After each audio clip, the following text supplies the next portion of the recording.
आदाब, मैं हूं सानी आलम और आप देख रहे हैं BBC 24 न्यूज़ बरेली बरेली से। तो दोस्तों, आज मैं यहाँ गिरधरपुर में फिर आया हूँ। यहाँ पे अखिलेश यादव का यहाँ माहौल बना हुआ है। आया है उन्होंने। अच्छा, उसके अलावा गांव में जो भी सड़कों का है उसका भी काम उन्होंने करवाया। अस्पताल में भी काफी भाजपा से बहुत पार्टी से नाखुश है यहाँ की बरेली विधानसभा की जनता। अच्छा, क्या नाम है आपका? मेरा मोहम्मद साहिब। अच्छा, ये समाजवादी पार्टी में हिंदू मुसलमान सब भाई भाई हैं। अच्छा, बिल्कुल। और आज लो इतना फर्क नहीं हुआ है कि जो इस पार्टी में फर्क है। अच्छा। और ऐसे समझ लें आप, जितने भी भाई ब्रादर हिंदू या मुसलमान, इस बात तो सभी परेशान है इस पार्टी से, हर बात से। इस बार कैसा माहौल है अपने? इस बात में तो माहौल जो है साहब बस अखिलेश का ही। आंधी चल रही है, आंधी। तो क्या विकास की उम्मीद कर सकते हैं? आपकी क्या विकास तो बहुत हुआ हमारे उसमें, सबको बोलूँ अखिलेश को उसमें बहुत विकास हुआ। अतार रहमान साहब ने बहुत विकास करा। हाँ, यहाँ पर मतलब ये इस पर मतलब धोबी घाट पर बहुत तगड़ा घाट था एक, समझे। वहाँ पर उन्होंने पूरा पटान करवाया और दुनिया का मतलब रोड डलवाया, वहाँ पर बहुत कुछ करवाया वहाँ पर उन्होंने। हाँ, अरे बहुत काम करे हैं उन्होंने। और इनका एक विकास भी कहीं का भी गिनवा दो किसी जगह का, पूरे गाँव का। हाँ, बहुत फर्क है। बस इतना ही कहना है कि यही सरकार आना चाहिए।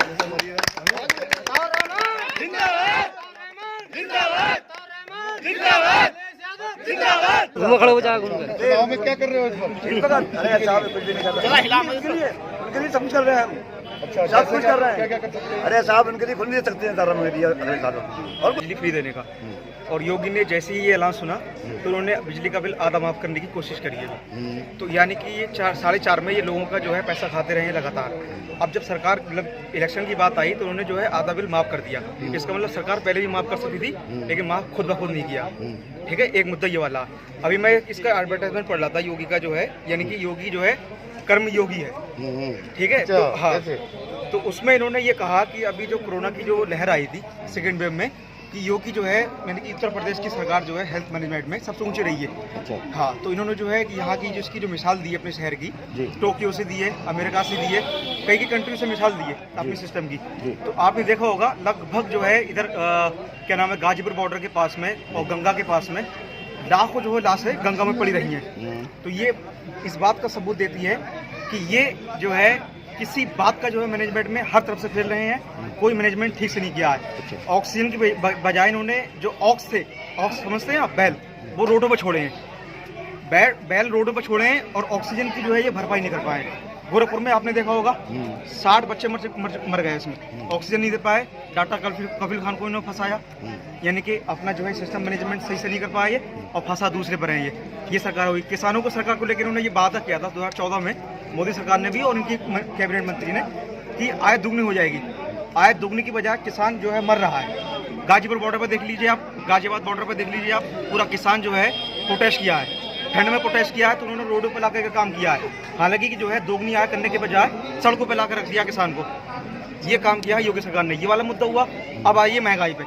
महंगाई की बात कर रहे हैं, जैसे अभी ये बात चल रही है कि मोदी का नाम छप रहा है, योगी का नाम छप रहा है, नमक की थैली पे रिफाइंड दे दिया है। तो आप ये देखिए कि छोटी मछली जी देके बड़ी मछली पकड़ रहे हैं। देखिए कैसे करके सिलेंडर देखिए आप कितने पे, 700 को दिन देखिए, यानी कि 300 रुपये में दे के ये फ्री का 1000 रुपये ले रहे हैं आपसे।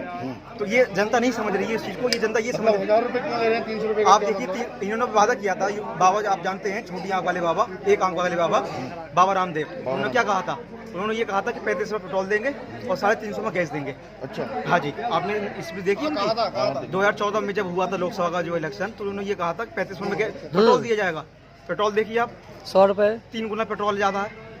और सरसों का तेल देखिए और गैस देखिए आप, 3 गुना है गैस। तो आप ये देखिए कि 300 रुपये में नमक खा के आदमी ये सोच रहा है कि हम नमक खा रहे हैं। नमक नहीं खा रहे हैं, ये दलाली कर रहे हैं लोग, बीजेपी की जो सपोर्ट कर रहे हैं, जो भी। हाँ जी, अभी मैंने वीडियो देखी थी, उसमें लोग यहाँ गिरधापुर के कुछ लोग थे तो जो कह रहे थे ये चीज़ को जो है कि सब कुछ चल रहा है साहब, लेकिन ये है कि इनकी जो है देखो किस तरह से जो है मर रहे हैं और सही सही बेरोजगारी को लेकर क्या कर रहे हैं वो लोग, महंगाई को लेकर क्या हो रहा है।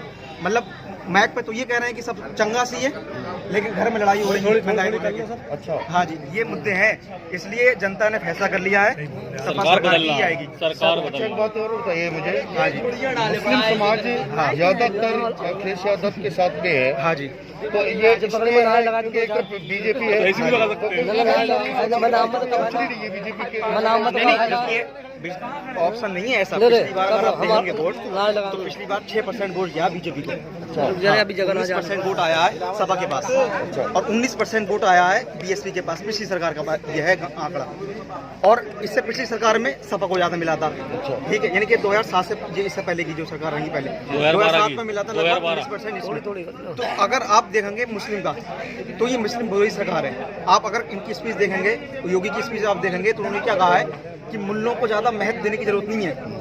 आप ये देखिए, यानी कि इनको शक की निगाह से देखा जाता है, इनको आतंक की निगाह से देखा जाता है। ये बयान देने का काम है इनका, संवैधानिक पद पर बैठे हुए हैं ये योगी, ये बयान देने का काम है इनका। आप ये बताइए, और ये कह रहे हैं कि अगर एक महिला का, मुस्लिम महिला का रेप होगा तो हम 10 महिला का रेप करेंगे।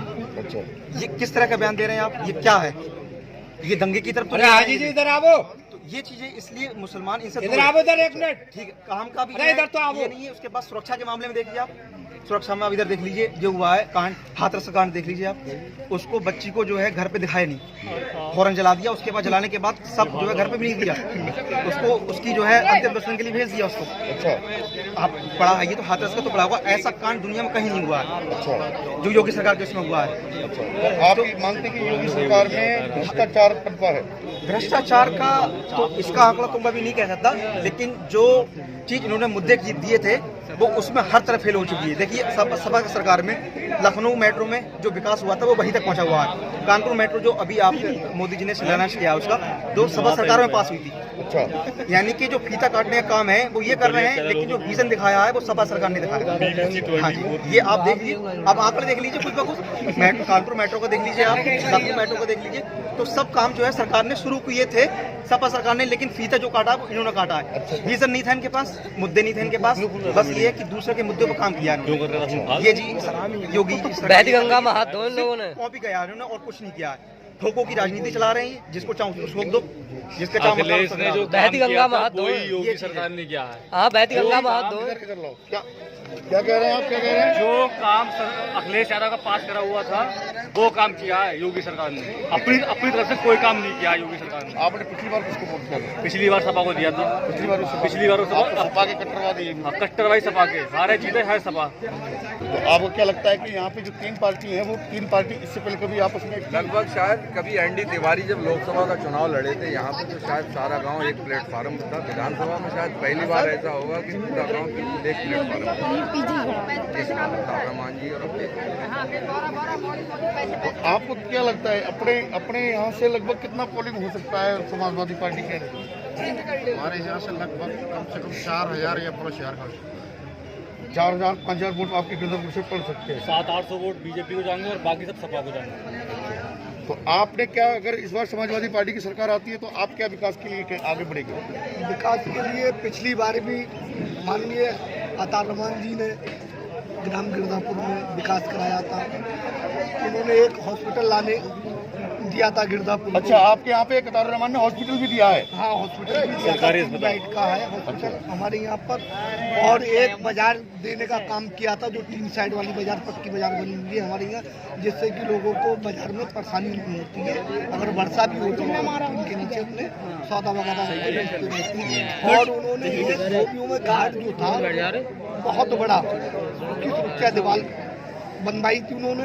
एक हमारे यहाँ 1 किलोमीटर बिल्कुल खल्लड़ पड़ा हुआ था रास्ता था, तो उस रास्ते को पटवाकर उस पर ईंट लगवाने का काम किया था। एक मंदिर पे दीवार, सुरक्षा दीवार और वहाँ का खल्लड़ पटवाने का काम किया था पिछली बार।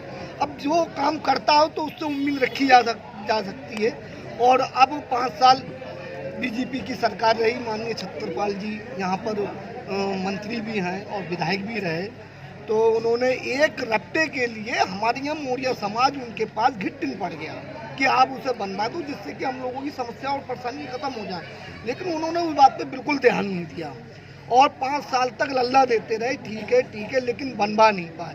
मौर्य समाज के लोग और झीमर हैं, हमारे यहाँ पर धोबी कास्ट के लोग हैं, वो सारे के सारे लोग वहाँ परेशान हैं सिर्फ रास्ते की दिक्कत की वजह से। लेकिन अब की उम्मीद हमारे यहाँ मेरी मौर्य समाज भाई लोगों से बात हुई, धीमत लोगों से भी बात हुई यहाँ पर, और धोबी कास्ट के लोगों से बात हुई, तो वो ये कह रहे थे कि अब भी हम खुलकर वोट हम समाजवादी पार्टी को देंगे, जिससे कि उन्होंने पहले भी काम किया और हमें उम्मीद है आगे को भी करेंगे। समाजवादी पार्टी जिंदाबाद, समाजवादी पार्टी जिंदाबाद, ऐसे को वोट क्यों दे जिसने काम कोई कराया ही नहीं, फिर हम 5 साल तक फिर उसी चीज पर पीछे पड़े रहे। आपको लगता है कि इतार रहमान ने जो विकास किया वो विकास किसी ने आज तक नहीं किया? किसी ने नहीं किया है हमारे ग्राम गिरदापुर में, किसी और ने किसी ने भी विकास नहीं किया। लोग बाग ये सब लोग की हम इधर पानी में जाते थे, पानी में लोग बाग जाते कितनों तो ये सब ये मेरा रास्ता है, यहाँ से मंत्री जी का ये विकास करा हुआ है। अच्छा, मतलब जो भी जितना भी जो गिरदापुर के अंदर जो काम हुआ है मंत्री जी से अलावा किसी को नहीं करा। नहीं, यहाँ पर एक वीडियो हमारे यहाँ की पति अफराज पिता प्रधान अफराज हुसैन साहब जो यहाँ पर आए मौजूदा, तो उन्होंने एक वीडियो में मैंने उन्हें देखा, उन्होंने कहा था कि गिरदापुर में मैंने 1200 शौचालय बनवाए हैं। अच्छा, बीजेपी के साथ आप इस बात से आइडिया लगा सकते हैं गिरदापुर में 1200 घर ही बैठेंगे। अगर उन्होंने गिरदापुर में 2 शौचालय भी बनवाए हों, पूरे गिरदापुर का आप सर्वे कर लें, तो तब आप ये सोचिए जब उनके पार्टी के कार्यकर्ता इतना झूठ बोल सकते हैं कि मैंने गिरदापुर के अंदर 1200 शौचालय बनवाए हैं, तो आप लगा सकते हैं कि बीजेपी कितना इसमें गलत साबित हो सकती है और कितना गलत है। तो आपको क्या लगता है कि इतार रहमान विधायक बनेगा तो विकास होगा? हाँ, मुझे लगता है बिल्कुल लगता है, क्योंकि उन्होंने विकास गिरदापुर में कराया है और जो चीज कराई जाती है तो उस पर विश्वास किया जाता है कि हाँ फिर कराएगा आदमी, लेकिन जिसने विकास ही नहीं कराया तो उस पर क्या विश्वास किया जा सकता है कि वो कराएगा। अब रहेगी चुनाव के समय की बात, सारे ही नेता आएंगे गिरदापुर के अंदर, हर पार्टी का, बीएसपी के भी आएंगे, समाजवादी के भी आएंगे, बीजेपी के भी आएंगे, लेकिन अब की इस चुनाव में मुझे ये उम्मीद है गिरदापुर की एकता देख के, जो पब्लिक सारे हिंदू मुस्लिम जिस समाज का भी है सभी एक प्लेटफॉर्म पे खड़े हुए हैं और उनका आपकी मेरे ख्याल में 6500 वोटों की लिस्ट है ग्राम गिरदापुर की। अच्छा, 6500 वोटों की लिस्ट है और मेरा ख्याल ये है कि लगभग 52 या 5100 के इर्द गिर्द वोट पड़ेगा गिरदापुर में, और उस वोट में अगर हो सकता है कि 600-700 वोट सारी पार्टियां ले जाएं, अदर पार्टियां, बाकी वोट जितना भी, तो वो सारा का सारा वोट समाजवादी पार्टी को जाने का काम है। % वोट है। अच्छा, तो आप क्या करते हो? मैं मतलब अपना काम करता हूँ। क्या काम करता हूँ? अच्छा, तो क्या माहौल है इस बार यंग मैन? माहौल आप खुद ही देख लीजिए, ये जो जनता खड़ी हुई है, ये पब्लिक खड़ी हुई है, इनकी खुशी के हिसाब से आप खुद देख लीजिए ये माहौल किस तरीके का बन रहा है। ये सारे समाजवादी का नारा लगा रहे हैं, तो आप इससे आइडिया लगा सकते हैं कि समाजवादी पार्टी कितने वोटों से जीतेगी। तो आपको जब समाजवादी पार्टी बढ़ेगी तो आपको क्या देगी? हमें हर तरीके का लाभ है, हर चीज का लाभ, हर तरीके का। हमारे गाँव के अंदर काम हो रहा है तो हमें इस चीज़ का लाभ नहीं है क्या? है लाभ हमें भाई, हम गांव में रह रहे हैं। यंग मैन है आप, यंग मैन है, तो यंग मैन के लिए क्या है? यंग मैन के लिए क्या है कि हमें और रोजगार भी मतलब आगे बढ़ेगा, और अखिलेश की सरकार जब आएगी तो बहुत सारे काम बढ़ जाते हैं और वो हर तरीके का मतलब काम करा देता है। अच्छा, हर तरीके की योजना निकालता रहता है, पढ़ाई लिखाई में बहुत अच्छे काम चलता रहता है। तो आप अपने बूथ पे किस तरह से मेहनत कर रहे हैं जिताने की? तो बड़ी अच्छी मेहनत कर रहे हैं, सबको मतलब सबको हर तरीके की बात बता रहे हैं कि ऐसा ऐसा है, ये है। जिन लोगों को नॉलेज नहीं है कि ऐसा हुआ है, ऐसा नहीं हुआ है, ठीक है। समाजवादी ने ये कराया है, बीजेपी ने क्या कराया है, आप ये देख लीजिए। मतलब वोट मांगने के लिए हर नेता गांव के अंदर घूमता, हर गांव के अंदर, वैसे कोई पसंद ही नहीं करता जब जीत जाता। इतार रहमान जी हैं, हमारे गांव के अंदर आते भी हैं, वैसे भी आते हैं, और क्या बोलते हैं, जब नेता इंसान वोट मांगे तो वैसे जाता ही है, ठीक है। और ऐसे भी हमारे गाँव में घूमते रहते हैं। अच्छा, और पर भाई कोई हाथ उठा दो, और कोई बोलो। आपका क्या नाम है? मोहम्मद आदिल फराज। क्या करते हैं आप? स्टडी करते हैं। अच्छा, तो आप क्या कहना चाहेंगे अखिलेश यादव ने क्या देगा अगर जीत गया तो? समाजवादी पार्टी से आप क्या उम्मीद कर सकते हो? सबसे पहले तो मैं आपको इस सरकार में जो समाजवादी सरकार है और बीजेपी सरकार है, इसमें फ़र्क बताना चाहता हूँ। मैं अपने स्तर से, जहाँ तक मेरा लेवल है, मैं एक स्टूडेंट हूँ। स्टूडेंट के लेवल से मैं 2020 में मेरा 12th क्लास हुआ है। उसके बाद जब से मैं नीट की तैयारी अपनी कर रहा हूँ MBBS के लिए, तो मैंने जब अपनी पढ़ाई स्टार्ट की तो उस टाइम पे मैं लखनऊ में स्टडी कर रहा हूँ। तो आज भी मैं घर आया हूँ, 2020 में भी लॉकडाउन जब हुआ उस टाइम भी मैं घर आया, उससे मेरी पढ़ाई उस पर अफेक्ट हुआ। अब 2021 में भी जब लॉकडाउन हुआ उस टाइम पे भी मैं घर आया, उससे भी मेरी पढ़ाई पे बहुत बड़ा फर्क पड़ा। ये तो पड़ा है, लेकिन लॉकडाउन था भाई। लॉकडाउन था, लेकिन लॉकडाउन में उस तरीके की मतलब प्रतिबंध लगाना चाहिए, लेकिन कंप्लीट लॉकडाउन नहीं। सबसे पहले लॉकडाउन होता तो स्कूलों पे इफेक्ट पड़ता, मतलब स्कूलों से ही मतलब कोरोना फैल रहा है। इतनी बड़ी बड़ी जनसभाएं हो रही हैं, रैलियां हो रही हैं, उन चीज़ों से कोरोना नहीं फैल रहा। तो मेरे हिसाब से ये रणनीति बीजेपी की बिल्कुल ही गलत है। इसके अलावा और जैसे आप देखते हैं समाजवादी सरकार में पेंशन, समाजवादी पेंशन योजना, अखिलेश जी ने इस बार भी उन्होंने ऐलान किया कि समाजवादी पेंशन देंगे, लेकिन बीजेपी में ऐसा कोई कार्य नहीं हुआ है जिससे कि गरीबों को जन जन तक कोई राहत पहुंच सके। अच्छा, साइकिल की जीत होगी ऐलान जाए तो हम तो सोच रहे हैं जल्दी से सरकार बदले। तो आपको क्या लगता है, अताउर रहमान को टिकट मिला है तो इस पे आप क्या कहना चाहेंगे? अताउर रहमान को देंगे हम वोट। अताउर रहमान कैसा नेता है? बढ़िया नेता है पहले भी रह चुके हैं, पहले भी बढ़िया नेता थे, अगले भी बढ़िया आदमी, बढ़िया नेता। तो विकास किस में ज्यादा हुआ? उसी में ज्यादा हुआ, नेता अखिलेश ने ज्यादा कराया, उन्हीं ने कराया, उन्हीं ने मतलब देने सब। इसमें तो बर्बाद हो गई पब्लिक, और क्या हर चीज में घाटा इस वक्त, खेती में क्या, रोजगार में क्या, सब में काटा, बर्बाद हो गए लोग। इसमें महंगाई इतनी कर दी, महंगाई की वजह बर्बाद हो गई, आमदनी है नहीं लोगों को, क्या करे, जनता सब परेशान है। बिजली वाला क्या, किसान की तो और गाड़ फट गई, हाथ में आएगी। 100 रुपये लीटर का तेल फूका, फसल बिक रही है सारी फ्री, 10 रुपये किलो, 5 रुपये किलो। सब्जी देख लो तो बाजार में बिकती नहीं रही है। पैसा भी हो जाए तो वाहन की हो गए दुगने तिगने रेट। जो किराया था 100 रुपये का, आप ले रहे हैं 300 रुपये, 200 रुपये किराया, तेल की महंगाई की वजह से है जी। बहुमत से सरकार में आई समाजवादी पार्टी, अताउर रहमान 2000 विधानसभा क्षेत्र से अताउर रहमान विधायक बन के जा रहे हैं।